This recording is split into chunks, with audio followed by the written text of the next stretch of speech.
Good morning. I have with me today a docent from the Nature Conservancy Nickel Preserve, Mr. Nick Del Grosso, and he is going to not only participate in our Birding 101 video, but he's also going to be our guide as we go out to the Nickel Preserve at the Nature Conservancy, and we're going to go bird watching. And I'm excited, a little scared for the snakes that are reputed to be out and about, but nonetheless, I'm going to swallow my fear and we are going to have a great adventure. Nick has published many articles that are currently posted on the Nature Conservancy Nickel Preserve website. We'll give you a link to that. And without further ado, I'm Cathy Monholland. Usually I bring you book reviews of World War II books. Don't worry, I've got more titles coming. But today we're going to do something entirely different with our Birding 101. And I'm going to let Nick kind of take over from here and talk about the 4 cardinal rules of birding, which he says are to learn, to listen, to locate, and then to look. He's also going to talk about different resources you all can access if you are so inclined to go birding yourself. Before I forget, I will say that the Tahlequah Public Library has 2 pairs of binoculars. They're non-traditional items, but they can be checked out. And we also have a tripod for a camera if anybody wants to check that out as you pursue what will hopefully be your pursuit of birds. So Nick, if you would take over from here and talk to us about the 4 cardinal rules. Again, my name is Nick Del Grosso. I am not a degreed ornithologist, but I have been birding for about 67 years. As a matter of fact, my first bird book was given to me by my father, and he just got tired of answering questions about birds, so he got me this little golden nature guide, which had 150 birds, I guess 125 birds in it. And it's just not a real detailed thing, but it was enough to get me started. 4 cardinal rules of birding, as Cathy said, was to learn, to listen, to locate, and to look. To learn, that's something you do without being in the field. Basically, you plan your visit just like you would plan a campaign. When you just go out and bird without doing any homework in reference to what you want to see, or have a list of what you want to see, you usually don't get to see that, and that's because birds actually live in different habitats. For example, like an eastern meadowlark lives in a prairie habitat, or a dickcissel also lives in a prairie habitat. Typically, a summer tanager, which is a huge red bird, which is a migrant from Central America, lives in a forested habitat. Painted bunting would live in a blackjack oak habitat. So you want to get ahead and match the birds that you want to see with an idea of where you probably will find them. So your first thing to do is there's a number of different apps on your cell phone which will help you do that. For example, eBird is a great app. eBird gives you, there's a number of different applications to eBird that you can sign up for. You can sign up for a rare bird alert, which will tell you when there's a bird in your area that shouldn't be in that area. For example, 3 things that I can think of. Typically a snowy owl lives on the tundra up in the Arctic.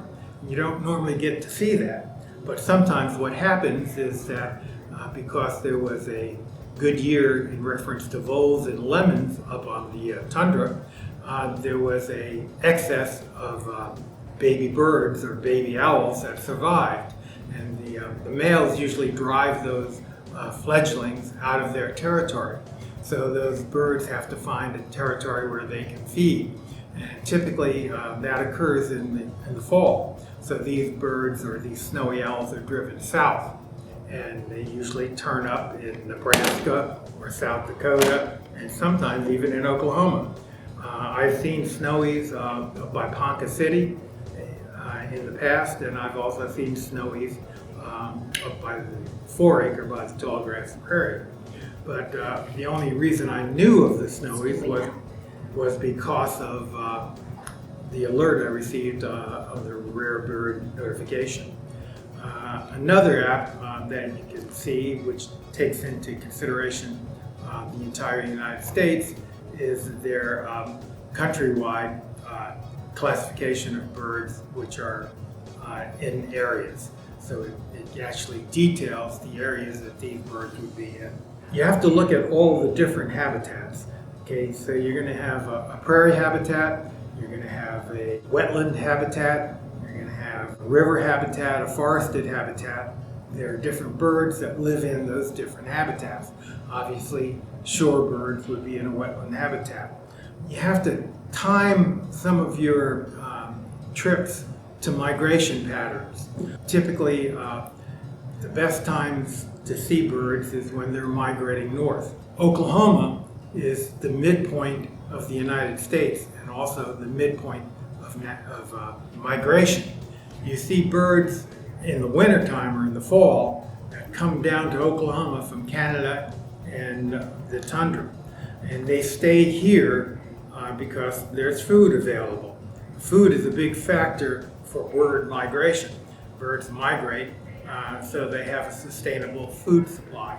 So those Canadian and Arctic birds that come down into Oklahoma in the fall and winter, they usually be here for about 5 to 6 months, and then they go back up to the boreal forest or the tundra or up into the high Arctic to breed. Shorebirds are another bird that's a migratory bird. And typically, for example, upland sandpiper is a bird that comes from Argentina, and it migrates from Argentina to Oklahoma and Kansas, and it breeds in Oklahoma and Kansas. So that's like a 7,000-mile one-way migration. There's different types of migratory birds. You have a loop migrant who actually migrates in one direction until he gets to his breeding ground, and then goes back in a different direction. And the reason he's doing that is because by the end of summer, in August, the food supply, the insects that bird lived on, is no longer available.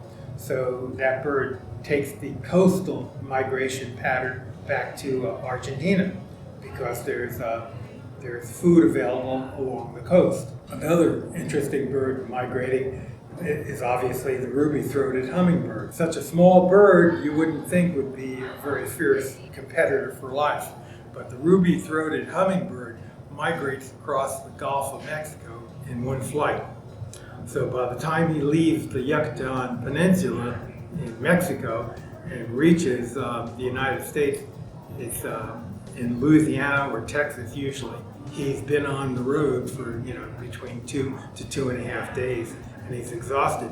But while he's in the Yucatan, he's building up fat reserves, which allows him to migrate that distance with no problem. Birds are a remarkable animal, and you have to take into consideration the things that they do to get to where they need to be. The second rule for birding is listen. When you do get out in the field, just depending on the time of year you're out there, in the springtime, in the early spring, it's not so bad to see the migrating birds coming through. But as it gets later into the spring, most of those birds are hidden by leaves. So you need to listen in addition to look to find out where those birds are. And some tools that you can use to listen would be a book put out by the Cornell Ornithology Lab. It lists 250 birds in the book. It matches up song to pictures. So that's important only because when you hear a song and don't see a bird, you really don't know where to look to find information that's going to lead you to identify that bird. So what this does is programs your mind to go ahead and listen for a particular bird, know what that bird is, and then you can actually go to the pages in the bird and listen to the song and match the song up to a bird. Is there an app for bird songs? Yes, there is. There is also an app. Most of the apps now that are available actually have pictures and songs and brief history of the bird. One of the things that you want to remember also, there's different classes of birds. There's one class called the name callers.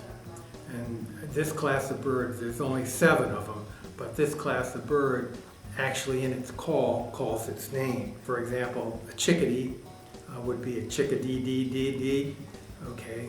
And so that particular bird is a chickadee when you hear that song. Or a phoebe, an eastern phoebe, has a call that says Phoebe, Phoebe, that's an eastern phoebe. A wood peewee's call is peewee, peewee. Kind of sounds like Phoebe, but it's actually saying peewee. So you have to listen real close, and the call is actually a little bit lower than the phoebe's call. Killdeer calls its name whenever it takes off. The thing to do is listen, and then once you've listened to the bird, you locate the bird. So by the bird singing, you can determine where in the foliage that bird is. And when you've located the bird, that's when you take your binoculars out and look at the bird. Whenever you're birding out in the field, you want to go ahead and walk slowly and be cognizant of your surroundings and listen for the birds that are out there. The 2 best times to bird is in the early morning, 6:30 to about 10 o'clock, and then in the evening from about 4 o'clock to dusk. Birds basically have a morning chorus, and more birds sing in the morning than they do in the evening, but there are still birds that say goodbye to the sun, and they'll have a song and sing also. There's only 1 or 2 bird species that sing at night, and one of the species that sing at night is the mockingbird.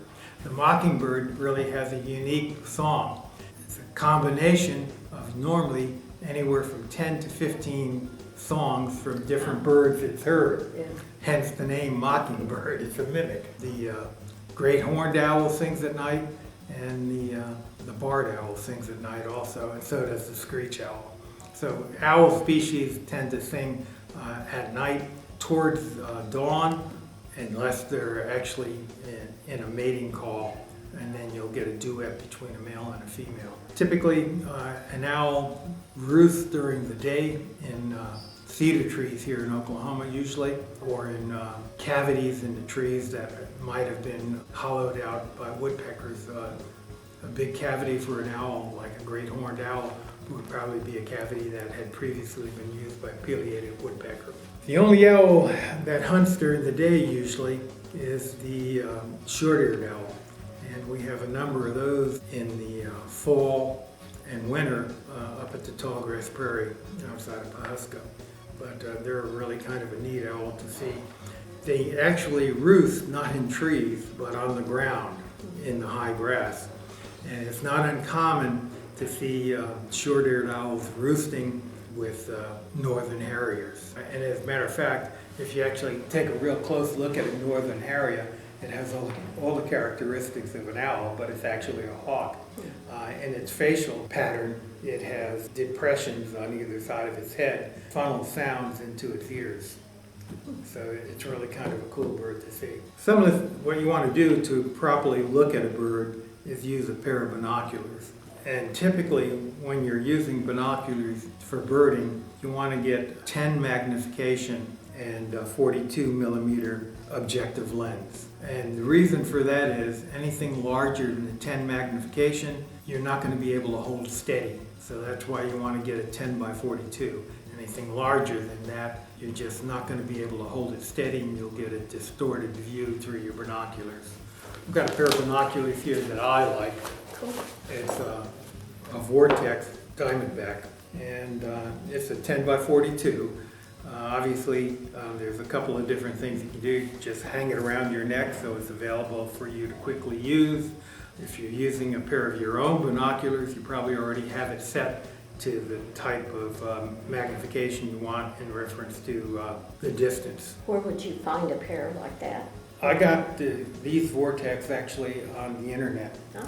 So Vortex is the manufacturer, so if you go to the webpage, you can order it through the internet. What I did first was go to Bass Pro Shop and got the Vortex there, and they had a Swarovski. The Vortex cost about $400, The Swarovski costs about $1,500. So what I did while I was up there, if you've ever been to Bass Pro Shop, they have a number of different mounts all around the store. So I just focused the binoculars on a particular mount, and then I compared the Vortex to the Swarovski and determined that this thing was as good as a Swarovski and less money. Yes. But there's a number of different binoculars that you can buy that are cost effective. Avalon makes a pair of binoculars 10 by 42 for about $199.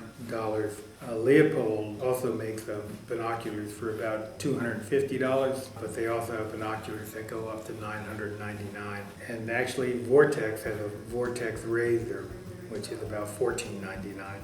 So you can spend the minimum amount, or you can spend, the bank. So if you have a phone, remember there's a camera on the phone, and I have several apps on my phone that I use for birding. One of the apps that I use, obviously, is the Audubon birding app. And it actually is a pretty good app in that it gives you two options. You can look for the bird by species, by name, or you can look for the bird in an alphabetical setting. If you look for the bird by species, by name, for example, you're not sure specifically what kind of woodpecker you're looking at, you can go to the species app, hit woodpecker, and it'll bring up all the woodpeckers that would appear in Oklahoma or in the central United States. And then you can go through each one of those and look at the pictures to determine which one you've just seen. And then you could just touch that bird that you've just seen, and it'll bring up that bird's history and also calls or bird songs that bird gives. Another thing that's kind of important, birds respond to bird calls. A good example would be the blue-gray gnatcatcher. Okay, it's an aggressive little bird. It can't be more than 4.5 inches big, but it defends its territory, especially during the breeding season. So if you're looking for a gnatcatcher and you're in habitat that would hold gnatcatchers, which would be like a wooded habitat, play a gnatcatcher call, and if there's a gnatcatcher in the area and it's a male, he'll be upset and he will find you. Have you ever been attacked by a bird? I actually was attacked by a golden-headed kinglet. We were on a Christmas bird count up at the prairie. I had heard the bird, but couldn't see it. This was in the fall. He was very territorial. When I played the call, he dived bombed my head. In here, I thought birding was a safe sport. Actually, birds are, they can be aggressive. Corvids, like crows and blue jays, actually remember people who have done nasty things to them. And they will find you. They will find you, yeah. It's really kind of funny. Thing to remember, you can actually get these apps, put them on your phone, and in most instances, the app is cheaper than the book. And then you always have the app with you. Some of the books that that I've used in the past would be A Field Guide to Birds of the East of the Rocky Mountains by Peterson. I tend to like Peterson because I started birding with Peterson. Peterson also puts a book out on hawks, which gives you an idea of what hawks are where. Hawks would appear in the actual phone apps also. And Sibley puts out several different books, so does Peterson. Birds in the East, birds in Central America, and then also birds of the West. I actually saw Sibley and got a chance to meet him, and I actually got an autographed book from him. And I will mention the book the library has. It is called 50 Common Birds of Oklahoma by George Sutton. So if you wanted to start just with birds you could find locally, this is the ticket. And we do have it in the library. This is the library copy. And speaking of George Sutton, Sutton Avian Research Center is up in Bartlesville, and Dan Reinking is actually the editor of the Breeding Bird Atlas for birds in Oklahoma. Wow. And it lists every bird in the state of Oklahoma and gives you when it breeds and where you are most likely to find it. which is really kind of a cool book. This book is updated every 5 years, and actually I'm helping Dan by actually doing field work in 3 different areas and giving reports back on breeding birds. Then another resource that you can use is birding by ear in eastern and central United States. And this is something that's put together by Peterson, but it has all 750 birds on it. Wow. And yeah, this is something that you listen to it, you can listen to the songs, you know, it's broken down by species, you know, warblers, wood thrushes, woodpeckers, has all the different species of birds. It's something you can spend 3 days listening to, and then have to, before you go out birding, have to listen to it again. Yeah. Birds, if you get a rhythm, you can actually learn to identify the call easier. If you want some entertainment, there's a movie several years ago that was put out called The Big Year. And the big year is actually something that does occur. It's when a person takes time off to see as many birds as he can, and the one who sees the most birds wins the big year, and they actually keep track of it. But it's an amusing movie, but it shows the competitive nature of birds and birding.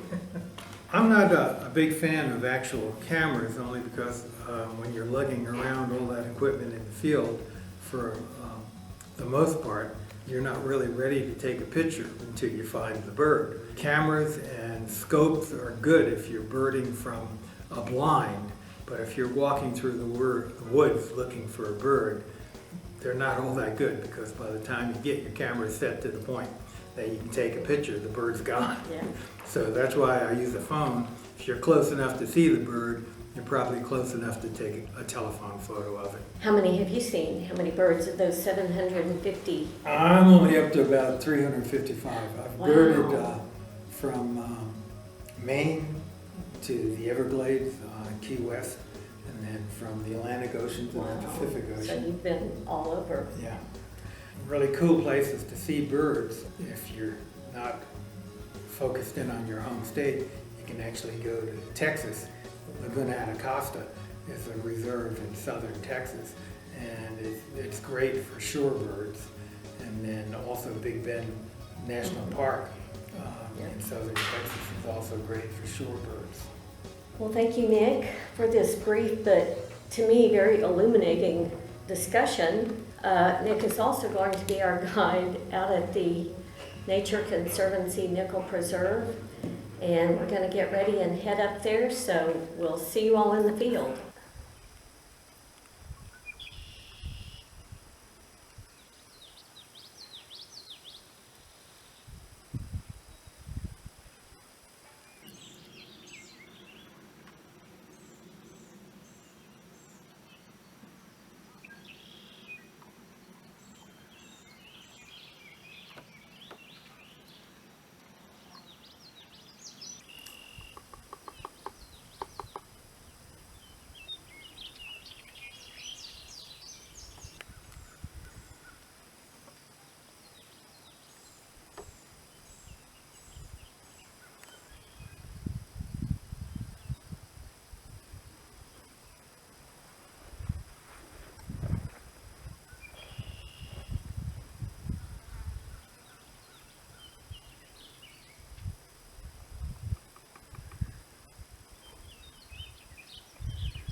This is Cathy and Nick at the Nature Conservancy north of Tahlequah. Nick has brought us to what is called the Wetland Trail, and it's called that, I'm assuming, because around this very large pond that you see, there is a trail that the Nature Conservancy mows, and it is suitable for walking around with your walking stick, of course, and your camera, your binoculars.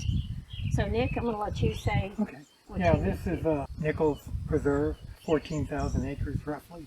And I picked this place because of water. Hot day, birds need water just like everyone else. And it turned out to be a relatively good pick. We saw a bunch of red-winged blackbirds who were nesting in some of the shrubs right along the pond. Probably saw about 15 or 20 of them, both females and males. It was really interesting. The males would fly out first and would give a call and would display the red epaulets on their wings. And then the females would come up out of their nest and give a warning cluck call. And so as we walked around, we scared up probably 20 or 25 birds. Also over here we heard and did not see some common yellowthroats. And we saw 2 yellow-billed cuckoos and brown thrashers, some hummingbirds, an adder flycatcher. So it was pretty productive considering how late the day it was. Yeah.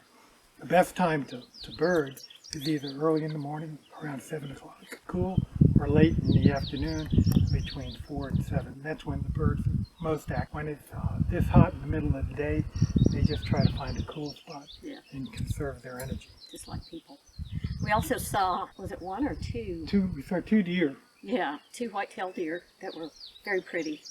And you could tell that there's a bunch of deer around here because there was a bunch of tracks in the mud. Yeah, all around the lake there were deer tracks. And I ate some blackberries, and they must not have been lethal because I'm still here.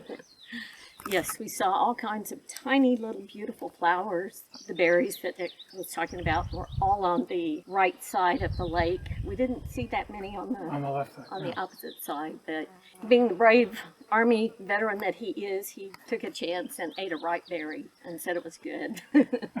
That was lunch. Yes, lunch. Well, thank you all so much for joining us. Hopefully we can do something like this again in the future. Once the video goes up, there'll be all kinds of links and references to books and DVDs and apps that you can download for yourself. And I think the last thing I'm going to say is just happy birding to everybody.